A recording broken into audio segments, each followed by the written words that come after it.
Well, welcome to another episode of the Residential Developer Podcast. I'm the host. My name's Nathan Battishall, and I want to talk about something today. It's something I've seen emerging, and I want to talk about residential developers and investors who lead with their core values.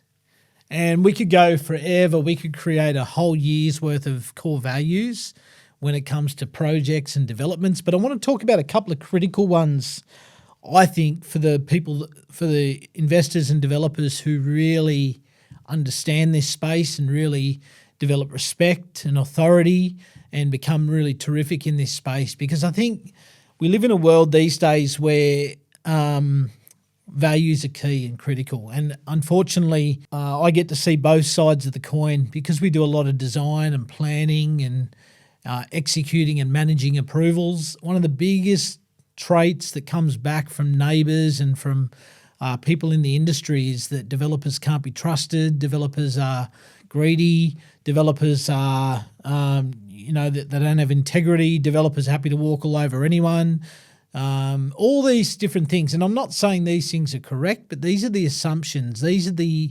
reputations, these are the type of ways that the community or people view people in the development and investing space. And although it could be true and probably is true in a lot of cases, I think there is an opportunity, and I always say this, it's an opportunity to change the perception, to create a higher standing or to create a higher level of comfort, of credibility in the industry. And I think it happens when everyone jumps on the same bandwagon and when the standards get lifted, when the reputations get lifted, when how people carry themselves get lifted. So I want to talk about 3 core values every residential investor or developer should build into their projects. These are 3 core values. These are 3 values that I believe every single investor, developer, person who loves doing projects should build into their projects when doing this long term.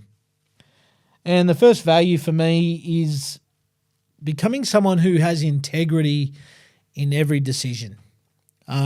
Because I get to work in this space, I see so often the lack of integrity and the lack of transparency and honesty in this space, where unfortunately there is a demographic of people out there, they're looking for the shiny object. They'll walk all over everything, anyone to get to where they need to get. I know even myself, I've been through a few things in the last little bit where you see the true side of how people act and how people respond and how people do deal with different things. And I've seen it over many years in this industry that there's people that operate under complete integrity, trustworthiness, honesty, and then there's other people that move the opposite direction. And I think, look, if you want to develop a good reputation in the industry, you need to be someone who's honest, who's integrous, someone who really values that,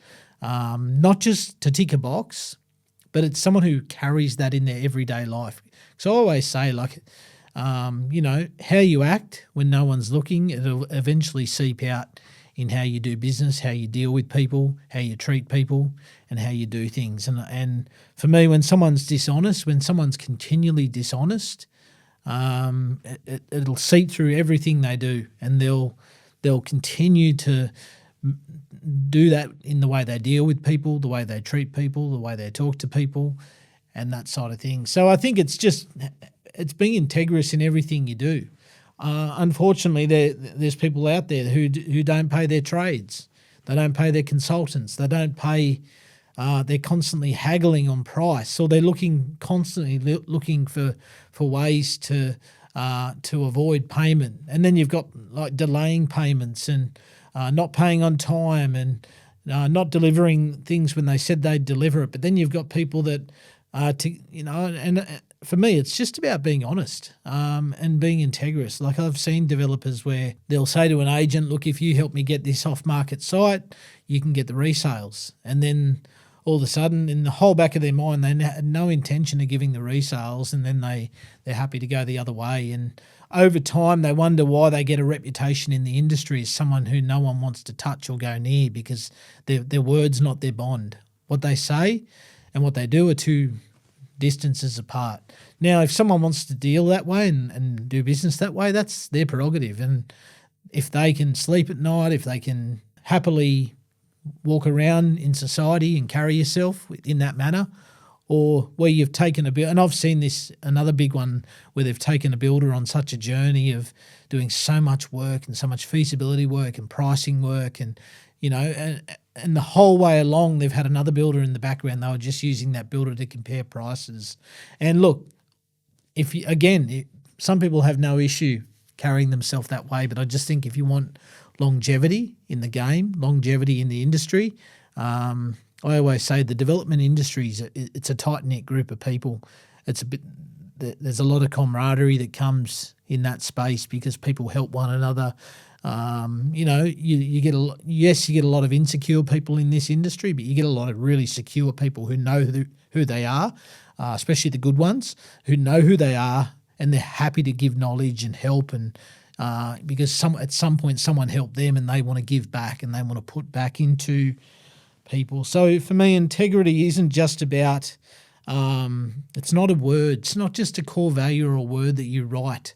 It's a word that you live. It's a lifestyle that you live of, letting your yes be yes and your no be no. And we've all been there where we've overpromised and under-delivered. We've all been there where, where we didn't uphold a promise. But I think it's just about having an attitude of that you want to build loyalty, you want to build camaraderie, you want to be honest in your dealings. You want to develop that lifestyle of being known as someone who when they shake hands on something, when they commit to something, they see it through and they do it. And look, there will be times where you have to make decisions of not being used and abused.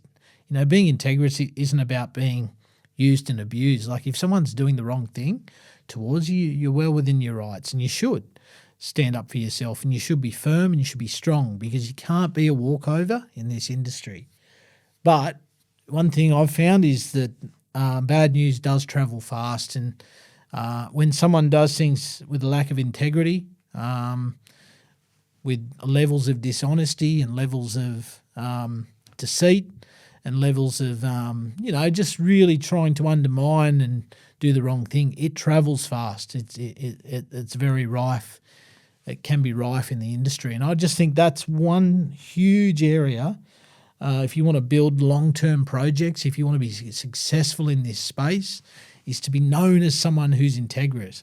Like some of the best clients I've ever had are amazing in the sense that they're sharp as anything. They know if someone's taking them for a ride, but what they've done is they've built such camaraderie and such relationship that they instill this sense of loyalty because they are loyal. They instill loyalty and you'll take a bullet for those people. Like I've got particular clients that come to mind I've worked with for a long, long time, and you'd never, ever think of trying to pull the wool over their eyes or try and take advantage of them, and you shouldn't do it with anyone. But these sort of people, they've built such a sense of trust and loyalty and camaraderie that you would take a bullet for that client. You would literally jump through hot coals for them. You'd, for us, you go that extra mile. You do the extra little things just purely because of the type of integrity they've led with, the fact that they're not trying to take advantage of people, they're looking after their team, they're paying on time, they're paying well. I remember I had one client who pulled me aside one day and he just said, Nath, he said, you're not charging me enough. And he just said, I love working with you. I love what you do. I love the service you give, but I want to see you thrive. I want to see your business strong because the stronger you are, the stronger it's going to make me. And I just thought, what an incredible trait. What an incredible trait for someone to have. And then on the other side of the coin, I've worked with people that will literally walk on everything and anyone, to get to where they need to get. But the problem is they burn so many relationships along the way that they become widely known. To start with, it might be throughout that suburb or that town. They become known across the region, and some of them get known across the state. Like I remember I had one client who used to kill me. Like he'd haggle over everything, and then different people in the industry, like in every industry, then just knew that person through that way, and it wasn't through people bad mouthing them, that they just developed such a reputation in that area, in that space, that nobody wanted to work with them. And the problem is then they're scratching around for trades, they're scratching around for builders, they're scratching around for people that want to partner with them. And even there's different investor groups these days where they develop such a sense of mistrust then that they can no longer get investment money because their reputations have been damaged over time and eroded due to poor dealings and a lack of integrity around different decision making. And that's why it's so key and so important to continually build trust, continually be someone who can be trusted, continually be someone who does things in a really strong upward manner that flow from your own life. And a lot of it's just your own personal decisions and choices and making decisions of integrity. Like for me, this morning, like it was cold, I didn't want to get up and go to the gym, but you've got to make decisions. It's in your own personal life often where you've got to be true to yourself and honest with yourself and integrous with yourself. If you say you're going to do something, then you do it. And we all get to that point where it's sometimes difficult, and none of us have ever fully arrived. I make mistakes every day and every week around these sort of areas, but it's something I continue to push myself for and make myself accountable to and strive to do, is to continually work on that part of my life of, being someone who can be relied upon, someone who can be trusted, someone who, is loyal, someone who treats people the way I want to be treated, someone who, wants to instill loyalty, wants to instill camaraderie, wants to instill longevity with the people around me. Like I talk about the dream team. Like I always say, avoid the developer or investor who continually changes builders, continually changes designers, continually changes planners, continually, changes trades. And look, there's a time and a place for that.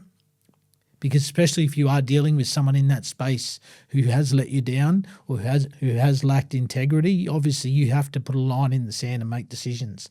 But I think there is also a demographic of people out there who, because they lack that personal integrity in how they do business and how they do dealings, they can't build that longevity and trust with people, because they've got a nature of burning people, they've got a nature of taking advantage of people, they've got a nature of being dishonest in how they do things and lacking that honesty and integrity. And I just think it's key, because if you want to have longevity, like for me, one of the traits I've seen with people that have longevity is that they're integrous. They have personal integrity, they have company integrity, they do things with integrity, and because they carry that core value, their teams carry it, and it just instills off them. And they also attract that too, because often I find you attract who you are.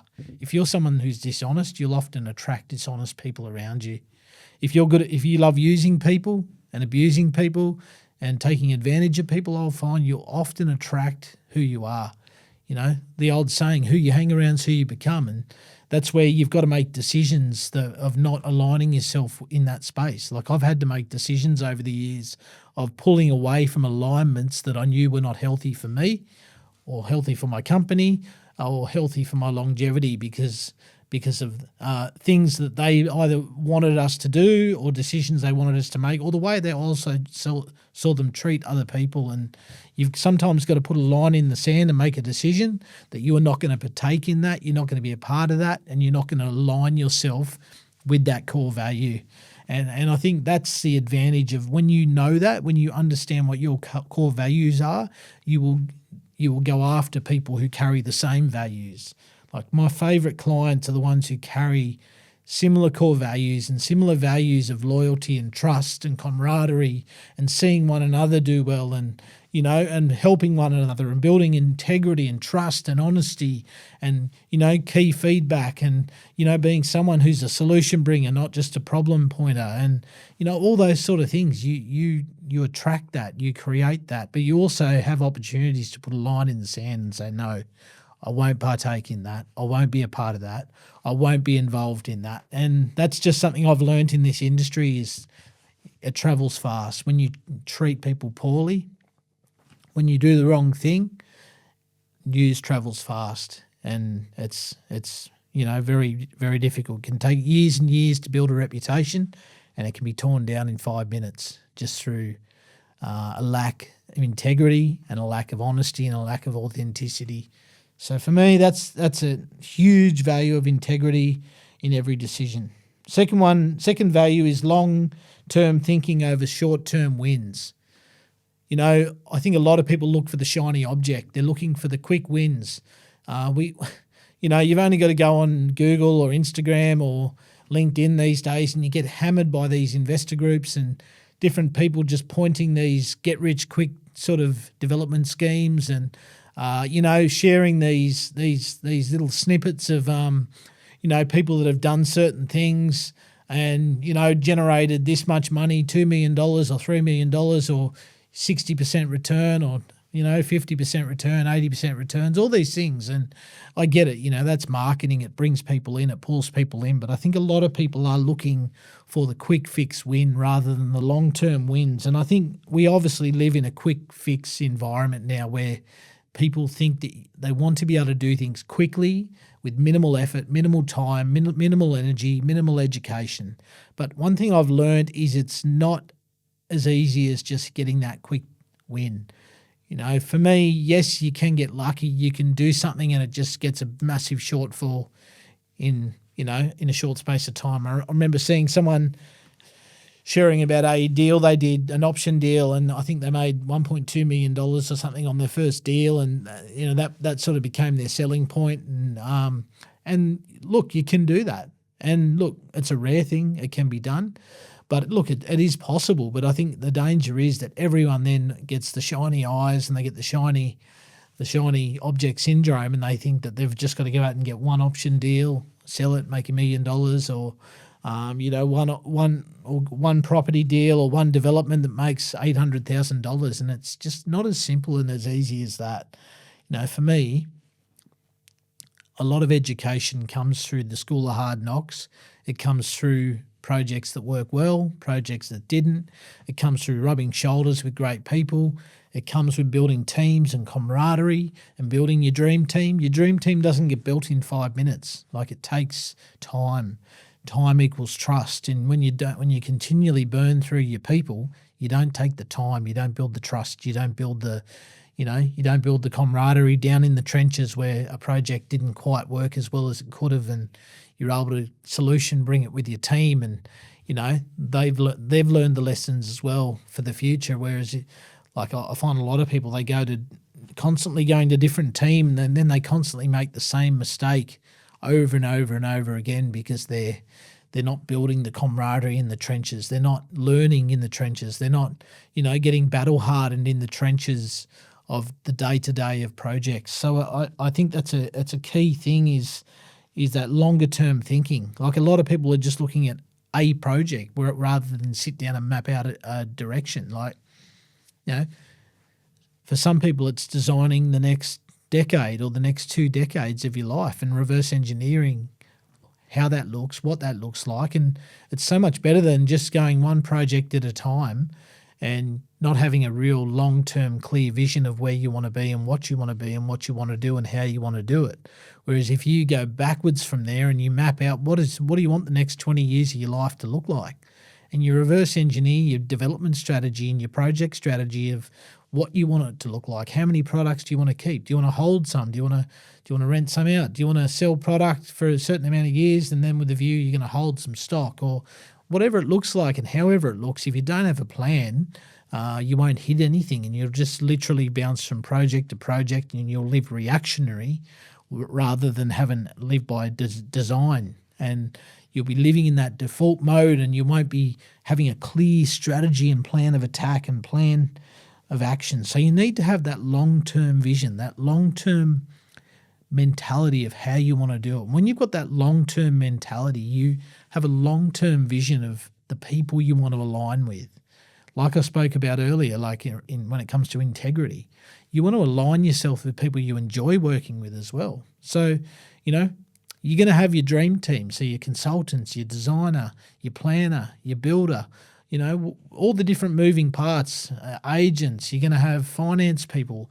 There's all the different moving parts of a project. And the beauty is when you've got that long-term vision, you're able to align yourself with people that can get on the same page and help align to where you want to go and where you need to go and where you want to go. And what happens then, you align yourself with people that will fill your tank and not drain your tank.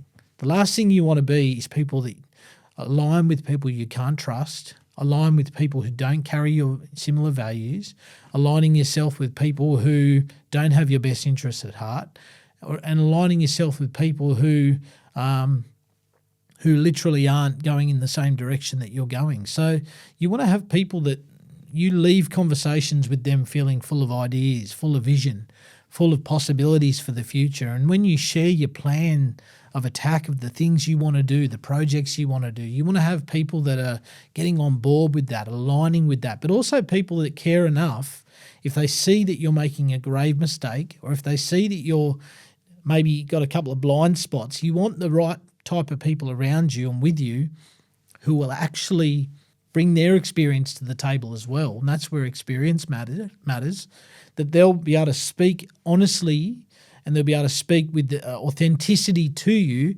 to sometimes tell you not so much what you want to hear, but what you need to hear. And when you align those sort of people in your life and in your world, in your projects, you're able to really go further forward and faster.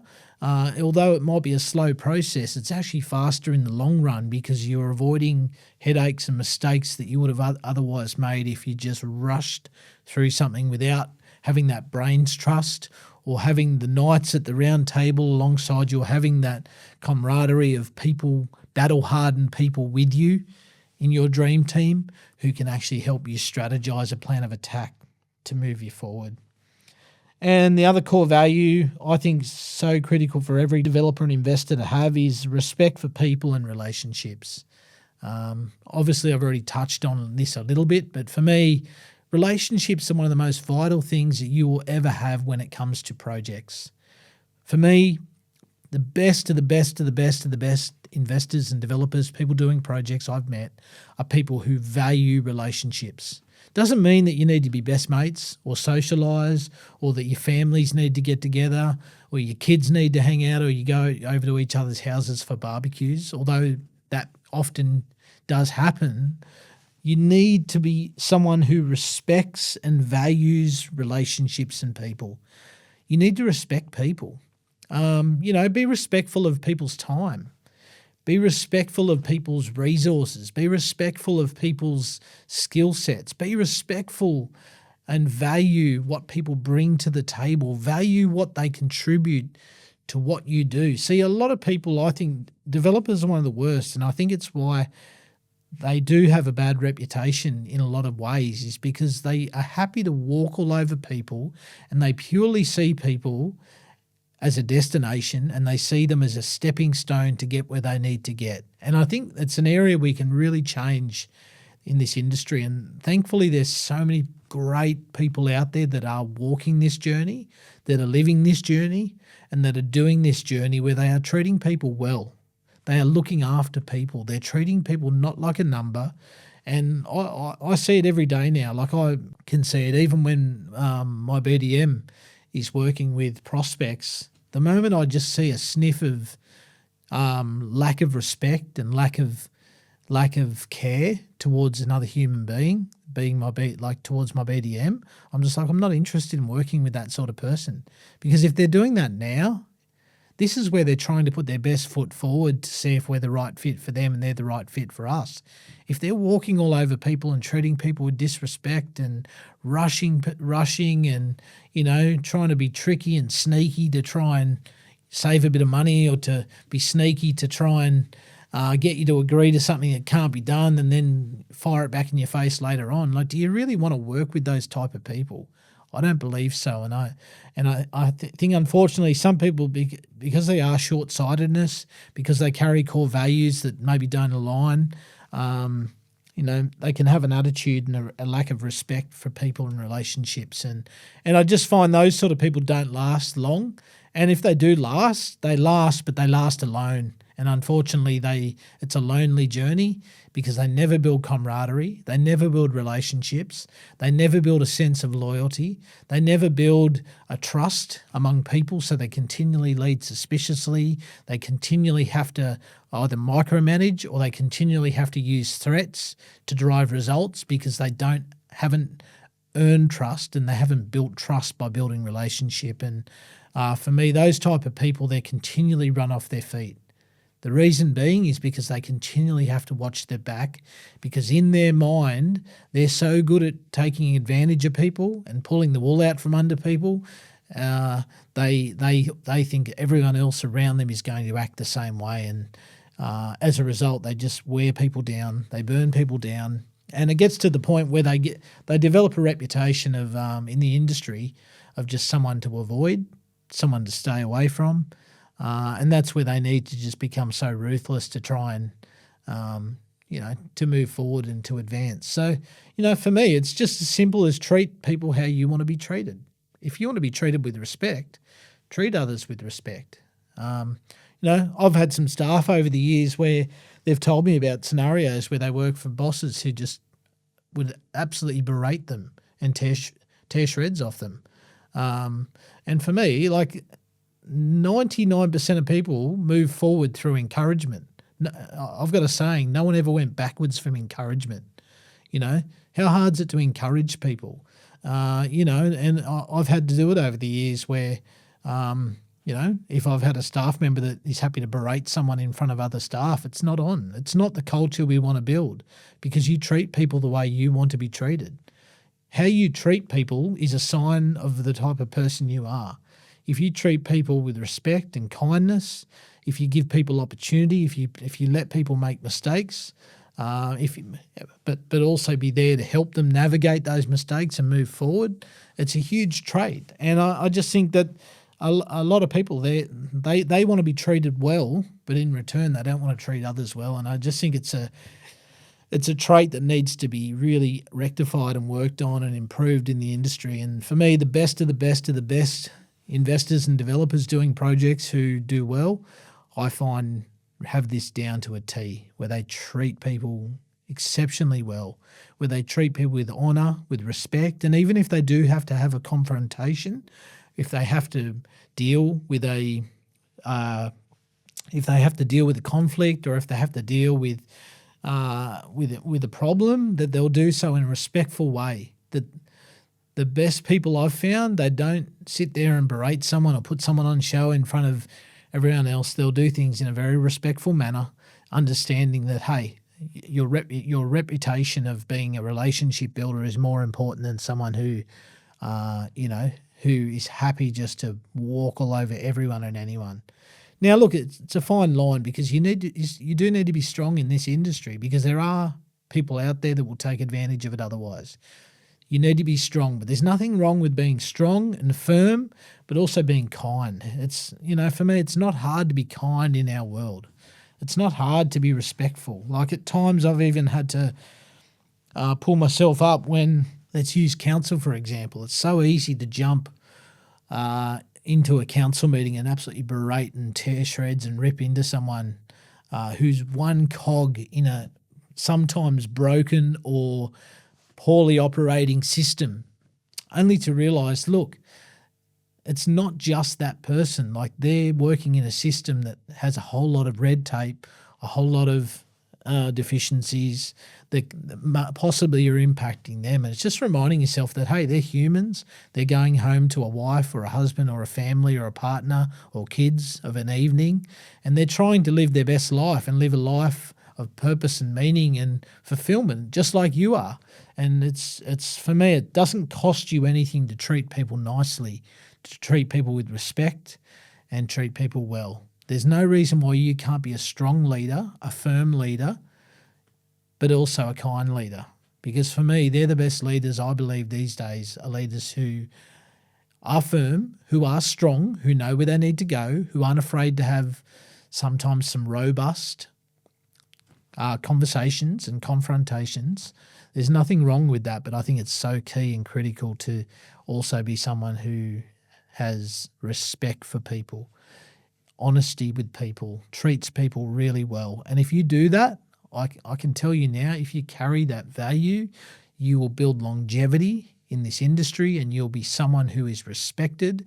And not only that, you'll be someone who's continually referred to other great people in the industry, where people are literally falling over each other, begging to work with you. And that's the type of developer you want to be, where you've got such an incredible amount of loyalty, respect, camaraderie in how you do business from an integrity point of view, from a long game point of view, and from a kindness and how you treat people point of view, that I'm telling you now, you will never, ever go without the moving pieces that you need to execute your projects, and people will be begging to work with you because of how you work, who you are, what you carry and what you say. And then because you're attracting successful people, good people, great people, they'll help you get to where you need to get, and you don't need to walk on top of people and treat people poorly to get there. So look, I hope you enjoyed this short episode.